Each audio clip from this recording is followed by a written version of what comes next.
Good morning, everyone. This is MGBFM. MGBFM. And welcome to the Twilight Radio Isolation Show. You're listening to the Twilight Radio Show. We are talking to you from our makeshift studios at our homes here in Beverly. That's right, Lupe. We're bringing you the Twilight Radio Isolation Show from the comfort of our own homes. So it is a big hola to all our regular listeners. And it's a big hello to all our new listeners who are trapped inside your homes with nothing better to do. Well, what could be better to do than listen to the Twilight Radio shows too? Absolutely, Lupe. I can't think of a single thing. So, let's look at what we have coming up in today's show. Well, we have a much shortened broadcast today because we need to go and wash our hands soon. But tell us, what's coming up, Lupe? Well, nothing, Stu. We have nothing coming up today at all because, like most of our listeners, we are out of work. No plays? Nope. No short stories? Nope. No agonizing auntie? Nope. But if there is anyone out there right now who has a problem to share, well, you know who to call.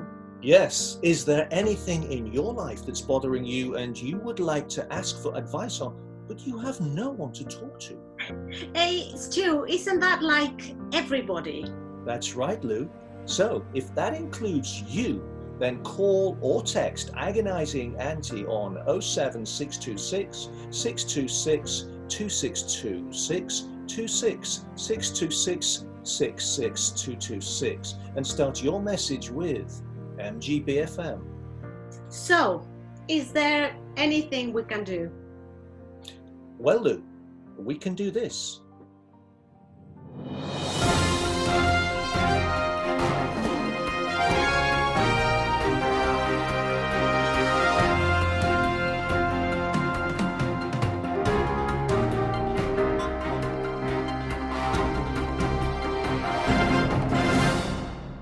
This is MGBFM News with Stewy Stu and Lupe Lou, and here is the main news of the day.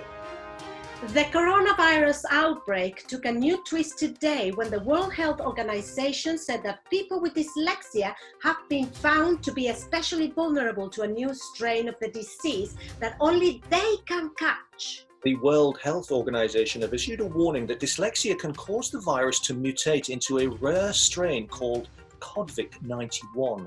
Symptoms include an increased urge to chew your lips, suck your teeth and scratch your head, as well as getting eye strain and a deeply furrowed brow.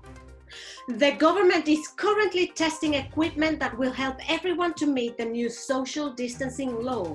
A government spokesperson said that people have been confused as to what 2 meters actually is and have been struggling to adapt to the new measures. And so they have been testing the new device that makes it impossible to get any nearer to another person than 2 meters. Yes, the innovative ring of distance can be worn when out for a walk. It is a 4-meter diameter hoop made of lightweight alloy that attaches to the waist by a series of spokes, a bit like a wagon wheel. This ensures that you cannot get closer than 2 meters to anyone. When asked how these devices were going to be distributed, the government said that they expect the hoops to be rolled out by the end of the month. And in the US, President Trump has announced a bold new plan to prevent the spread of such a virus from happening again in the future. He has ordered a wall to be built around the entire country to prevent any future virus from entering the US. When asked how the project was going to be financed, Trump said that the wall would be paid for by China. After the news that Prince Charles tested positive for the virus, MGBFM was told that Hollywood star John Travolta had also tested positive. However, upon further investigation, it was confirmed that Travolta had actually contracted the less dangerous Saturday Night Fever. There have also been reports coming in that the Disney animation studio has continued to work despite the restrictions, and illustrators and animators have been going to work as usual. MGBFM News tried to get this confirmed from a Disney spokesperson, but he said that he wasn't going to be drawn on the issue. And back home, residents in Todmorden, the food-growing capital of West Yorkshire, have beaten the toilet roll shortage by using lettuce leaves from their allotments. When asked if they had any other ideas using salad, a spokesperson from the Toddy allotment group said that this was just the tip of the iceberg. But there is some good news thanks to the outbreak of the virus. Yes, the Eurovision Song Contest was cancelled. This means that the United Kingdom's entry was spared the embarrassment of getting nil points in Rotterdam in May. James Newman, the UK representative, was due to contest Eurovision with his song My Last Breath. When asked to comment, Newman said it was bad enough being selected for the Eurovision Song Contest, but in the current climate, singing a song called My Last Breath was probably not going to be popular. And supermarkets have introduced a new priority system for shoppers. Here is Stu with the details. Thanks, Lou. Yes, supermarkets across the country, including the leading chains Sainsbury's, Tesco, Morrison's and Topshop in Beverley, have issued the following priority groupings for shoppers. 6 a.m. everyone over 80 years old, mainly because they're the only ones up at that time. 7 a.m. the over 70s. 8 a.m. nurses, firefighters, paramedics, therapists and strippers. 9 a.m. vicars and tarts. 10 a.m. plumbers and electricians. 11 a.m. plasterers and bricklayers. Free bacon sandwiches will be supplied. 12 noon, actors, musicians and dancers, because, well, they might just be out of bed by then. 1 p.m, everyone else, except for traffic wardens and estate agents. Thank you, Stu. And in other news, there is no other news. And that was the news from MGBFM.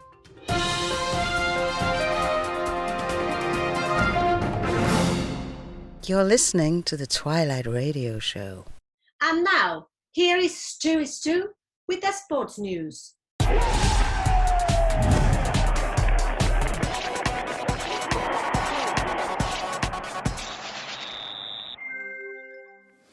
This is MGBFM Sport with Stewy and Lupe. Here is the sport for the day. In an unprecedented first for MGBFM Sport, there is no sport. Yes, the big news of the day in sport, in fact of the year, is that there is no sport. But in football, the top of the Premier League remains unchanged for the third week running, with Liverpool still a massive 25 points clear. It is understood that Everton supporters are campaigning hard for the season to be declared null and void.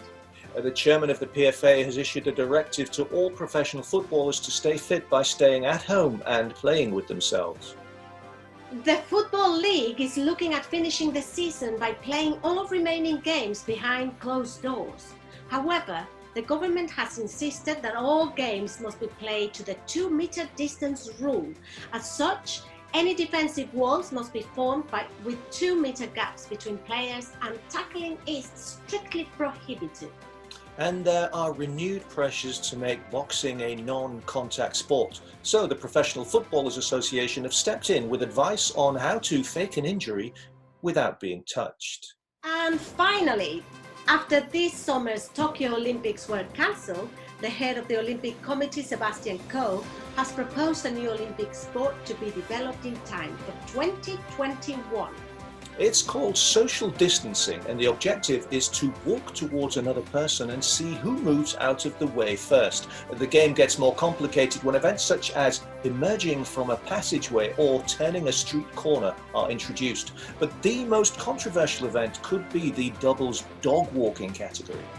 And when asked how difficult he thought this might be, Coe said that it would be like a walk in the park. And that's the end of the news and sport for today.